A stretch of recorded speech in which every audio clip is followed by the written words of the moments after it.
One of our family projects over this COVID-19 pandemic took organization, dedication, and an immense amount of time.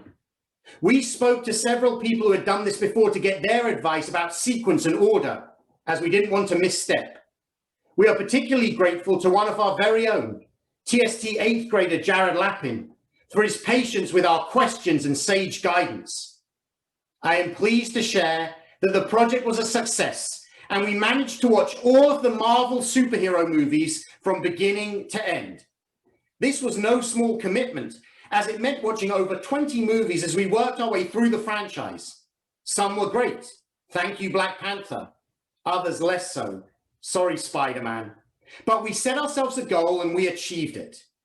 As many of you know, I am a big fan of the superhero concept and have enjoyed the genre since watching Christopher Reeves as Superman and Adam West as Batman. I love the idea of these heroic figures who either find their way to our planet or develop skills and inventions to ensure that we are kept safe and protected. It's a compelling idea to imagine that there is a single individual out there who can keep us safe and protected. But lately, I've been starting to worry that this idea has become a bit too ingrained in our society, with concerning and even dangerous consequences.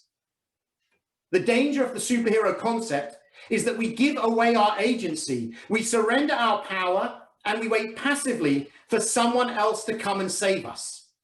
I think back to Superman 2 from 1980. Kids, if you haven't seen it, you really should. Lois Lane is convinced that Clark Kent is Superman, and so she jumps into the water by Niagara Falls and expects that he will come and save her. Obviously, our hero cannot reveal his secret identity, at least not this early in the movie, and so Clark has to find a way to save her without overtly using his superpowers. But that's not the problem. The problem is Lois's expectation that Superman will simply come and save her. She can act recklessly and endanger her life because there's a superhero out there to keep her safe. On Friday night, there were many that were deeply saddened to hear the news that their own superhero had died. Justice Ruth Bader Ginsburg, Zichrona Livracha, had become an icon. This small Jewish woman from Brooklyn had been transformed into a figure who seemed larger than life for her courageous work and commitment to justice. She wasn't even known by her full name anymore. Instead, she had her superhero identity, RBG, often preceded with the descriptor, notorious. With her commitment to egalitarianism, her entire life story was a compelling tale of triumph over adversity. And for many of us in the Jewish community, we took additional pride as she was one of us. Her story was our story. As Chief Justice Roberts said in her eulogy, Justice Ginsburg's life was one of many versions of the American dream. Her father was an immigrant from Odessa. Her mother was born 4 months after her family arrived from Poland. Her mother later worked as a bookkeeper in Brooklyn. Ruth used to ask, what is the difference between a bookkeeper in Brooklyn and a Supreme Court justice? Her answer, one generation. What struck me most were the countless posts on social media and comments in the press that suggested that with the passing of an 87-year-old woman, the democracy, judiciary, and the entire country might collapse. Whether or not you agree with this perspective is not what I want to talk about. Instead, I am struck by the way that so many people, including myself, placed all of their hope, their sense of trust and safety in one single individual. With the eulogies and tributes that have since emerged, it is clear that Justice Ginsburg was more than up to the task and was undaunted by the burden that was placed by so many people on her shoulders. The problem is that this was never a burden she or anyone should have been expected to carry. Far be it from me to offer a lesson on American history, but it seems clear to me that one of the central founding narratives of this country was the idea that the people collectively together hold the power. The rejection of the monarchy was a statement against a single individual holding all of the power over the people. So many of this country's founding documents assert and affirm the importance of avoiding an over-reliance on a single individual for safety or security. There are two responses to the superhero stories. One response sees the general public take a position of passivity and dependence, relying on the superhero to swoop down and save them from all threats and dangers. The other response is of a people who, inspired by the superhero, take action themselves to follow their example and to be the change they wish to see in the world. Our superheroes do not need to be figures who are removed from reality.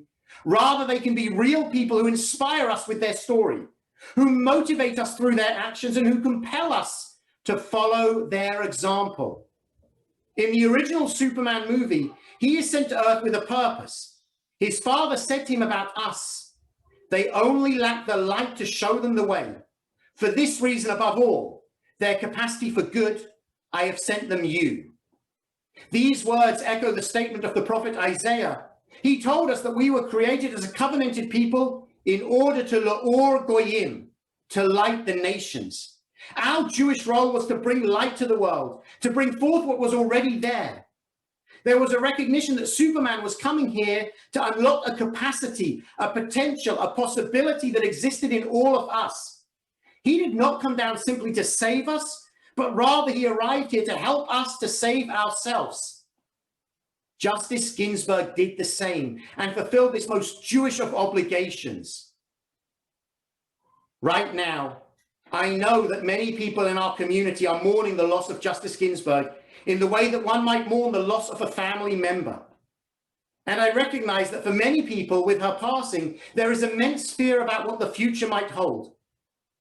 But I also have faith that her story, her example, and her legacy can inspire us and our country. Lest we doubt the importance of Justice Ginsburg to this country as a whole, right now, she is still making history as the first woman and the first Jewish person to lie in state in the US Capitol. Her life story is the American dream, a story of triumph against all the odds, a story of being knocked down and getting straight back up. She reached the pinnacle of her profession through hard work, determination, and commitment to follow her ideals. That's a story we shouldn't just be reading about. It's a story we should be seeking to emulate. And then there's the way that she related to those with whom she disagreed. The stories of her friendship with the late Justice Anton Scalia have been told and retold at this point. They could disagree with each other over virtually every element of the law. They actually agreed in only 56% of cases that came to the Supreme Court, lower than any other two justices. And yet, despite their differences, they were, in the words of the LA Times, BFFs, best friends forever. Despite their differences of opinion, they enjoyed and appreciated each other and were tremendously close. We imagine that their enmity in their interpretation of the law should have extended to all areas of life, and yet it didn't. Together, they were a compelling example to behold and emulate. But perhaps, most importantly, is the way that she pursued what she believed in, fought for justice, and was committed to tirelessly working to help this country live up to its highest ideals. There can be despair that she has gone, or there can be commitment to follow her example and ensure that her legacy continues through the countless people whom she has inspired. She did it with honor and dignity. She never backed away from the fight. She always stood for what she believed in, and she recognized that sometimes the victory would not be immediate, but would be in the potential for the future. One of the most striking images in this past week were the over 100 former law clerks of Justice Ginsburg who gathered on the Supreme Court steps during a public viewing. She touched their lives personally and the lives of countless others through her work and her example. In Judaism, when we say Zichrona Livracha, that the memory of a person is for a blessing, it is a statement of both what was and what will be. We appreciate all that the person has done and the memories that we have shared. And as we seek to move forward, the memory should inspire us to continued action and light our way moving forward. In Ruth Bader Ginsburg's own words, "I would like to be remembered as someone who used whatever talent she had to do her work to the very best of her ability."